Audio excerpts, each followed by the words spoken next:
So let's get into it. This is another easy one. How is domestic violence like Bizzaro world? Well, I've told you many times how many conversations I had with my abuser of what's going to happen to me if we try to break up.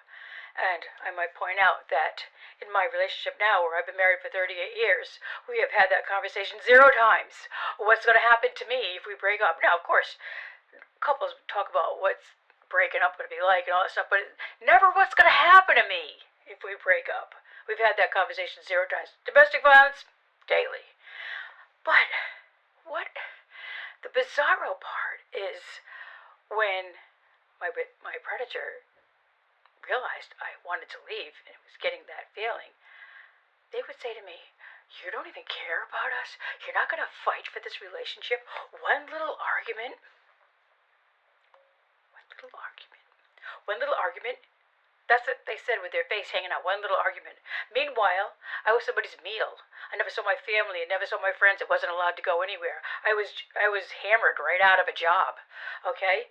I was a meal. Threatened, tortured, consumed. We don't have time for all of it. You know the list. But I'm not willing to fight for this relationship. That's how little I care. And so many other things that were said to me with their face hanging out as if it were the truth. So if you're in a domestic violence relationship and you're hearing this nonsense and you know it's not true, you are not alone. Sweetie, how much should you give up to keep that relationship? I can't answer that.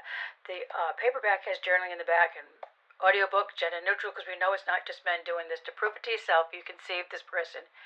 The 99 cents for the Kindle. It's on Amazon.com.